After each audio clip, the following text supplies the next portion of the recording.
चीज आपके पास पोजीशन है तो आप बने रहिए, क्योंकि ये कंसोलिडेशन है, ये एक फ्लैग पैटर्न बन रहा है। और जब भी 735 के ऊपर निकलेगा तो कम से कम 125 का अप मूव आपको देखने को मिल सकता है पोजिशनली। तो बने रहने की सलाह रहेगी। खरीदारी 735 के ऊपर करनी है, लेकिन आपके पास पोजीशन है तो बने रहिए 670 के स्टॉप लॉस के साथ।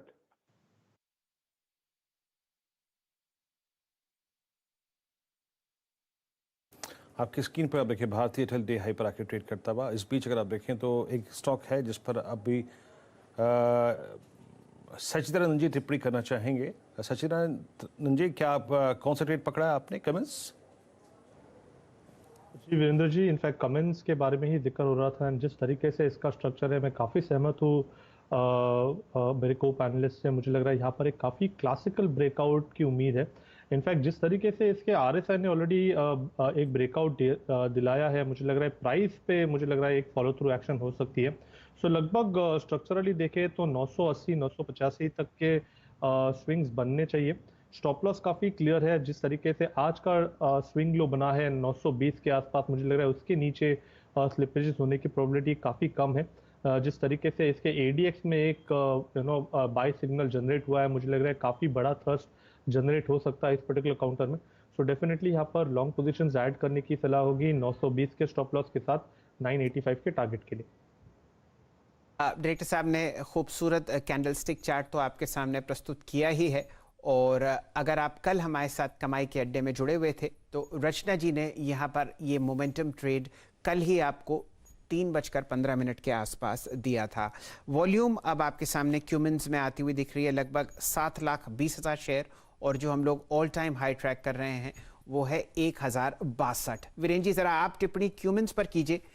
मैं तब तक आपको कुछ और डेटा इस ज़बरदस्त फंडामेंटली स्ट्रॉन्ग कंपनी पर देता हूँ। शैल जी, जरा डायरेक्टर साहब प्लीज जरा कैंडलस्टिक चार्ट लेके आइएगा, टिप्पणी करते हैं इसी पर। देखिए, इसमें एक ब्रेकडाउन हुआ था 29 सितंबर को। 29 सितंबर को इसमें ब्रेकडाउन हुआ था, जो रेंज इसने 17 अगस्त से मेंटेन की थी। उस दिन एक बड़ी कैंडल्स के जरिए, प्लीज अगर आप वो लेके आइएगा, और उसके बाद ये गया even 200 day exponential moving average wallet किया, और अब ये सारे एवरेजेस के ऊपर ट्रेड करता हुआ। मानस, एक राय ये दीजिएगा, आपको लगता है कि अगर 940 के ऊपर सस्टेन हो गया, अपने 50 डे एक्सपोनेंशियल मूविंग एवरेज पे सस्टेन हो गया, तो अगला सप्लाई जोन जो है वो 970 पे ही आता है, वही एग्जैक्टली 1 अक्टूबर का ब्रेकडाउन जोन? देखिए, मेरी नजर जो है वो actually inverse head and shoulder pattern पे है। अगर आप डेली चार्ट लगाएंगे तो वहां पर एक inverse head and shoulder pattern बन रहा है, जिसका नेकलाइन 950 रुपए के आसपास है। और मैंने वही मेंशन किया कि पॉसिबिलिटी बहुत ज्यादा है कि 950 के लेवल्स ब्रेक होंगे। तो अगर हमें इसके inverse head and shoulder pattern के टारगेट सेट करने होंगे तो 1035 तक के आते हैं। तो आप बहुत ही अच्छे से एक बढ़िया टारगेट, बड़े टारगेट के लिए पोजिशनली प्ले कर सकते हैं।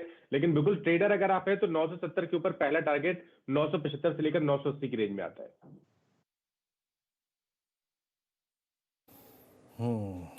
कमेंट्स इंडिया आपकी स्क्रीन पर 941.60 डे हाई की ट्रैजेक्टरी मार्केट ट्रेड करता हुआ। डेल्टा कॉप सुबह बातचीत की गई थी, उस पर वो अच्छा करता हुआ। साथ ही साथ याद रखिएगा, इंडियन होटल्स और इंडिया सीमेंट्स, ये 3 स्टॉक्स जो हैं वो काफ़ी स्ट्रॉन्ग स्विंग देते हुए। Manas, Indian hotels trade for the day और इंडिया सीमेंट्स अब डे हाई पर आगे ट्रेड करता हुआ। देखिए, पहले इंडियन होटल की बात करेंगे। मॉर्निंग में मैंने मेंशन किया कि जो पिछले हाईज है वो तो बिल्कुल टेस्ट होंगे, 235 तक के स्तर देखने को मिल सकते हैं। और बहुत क्लियर है, देखिए 20 day moving average important support है, तो आपको वही स्टॉप लॉस रखना है।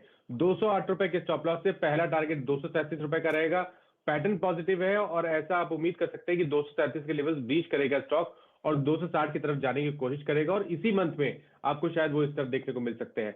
तो वहां पर तो आपको बिल्कुल खरीदारी करनी है। और इंडिया सीमेंट ने तो जस्ट अभी एक फ्रेश ब्रेकआउट चांस भी दिया है।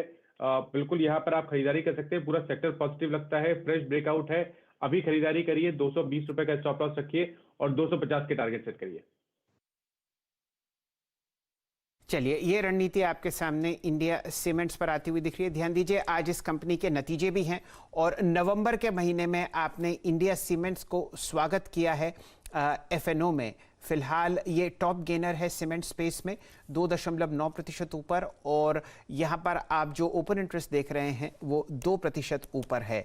ऑल टाइम हाई ज़रा मुझको इंडिया सीमेंट्स की देखनी है। फिलहाल तो आप 52 हफ्ते के हाई के आसपास ट्रेड करते हुए दिख रहे हैं। जी नहीं, ये एक ऑल टाइम हाई आपके सामने इंडिया सीमेंट पर भी लगती हुई दिख रही है। तो एक बढ़िया ब्रेकआउट ट्रेड आपको मानस जायसवाल साहब सजेस्ट करते हुए दिख रहे हैं। वीरेंद्र जी।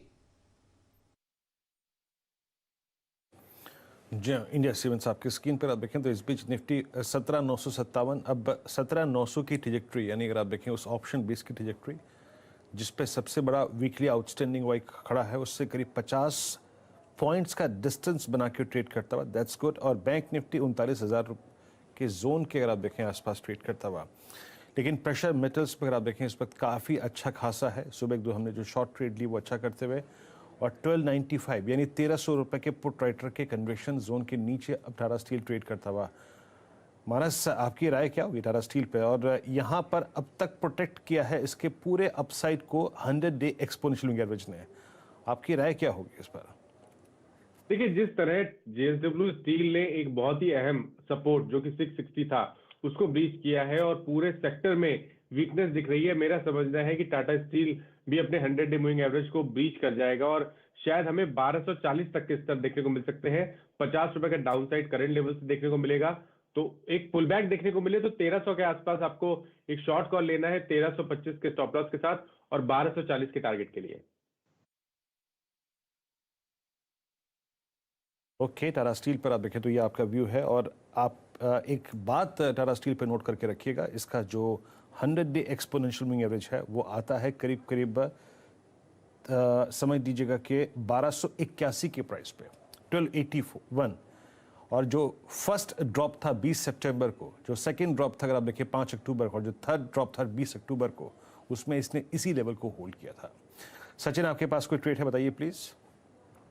वीरेंद्र जी, यहाँ पर फ्रेश वीकनेस नज़र आ रही है काफ़ी सारे पेंट स्टॉक्स में, एंड पीडीलाइट में एक जो ब्रेकआउट फेलियर हुआ था उसका एक रिवर्सल हो गया है। तो मुझे लग रहा है यहाँ पर काफ़ी बड़ी वीकनेस ओपन हो सकती है। इंट्राडे के लिहाज से 2300 के आसपास के स्विंग्स बनने की प्रोबेबिलिटी होगी, एंड पोजिशनली मुझे लग रहा है लगभग अराउंड 2240 यानी 100 पॉइंट की यहाँ से और मंदी होनी चाहिए। जिस तरीके से स्ट्रक्चर है, आपको स्टॉप लॉस लगाना है अराउंड 2385 पे, एंड फ्रेश शॉट्स डिप्लॉय करने चाहिए पीडीलाइट इस पर्टिकुलर काउंटर में।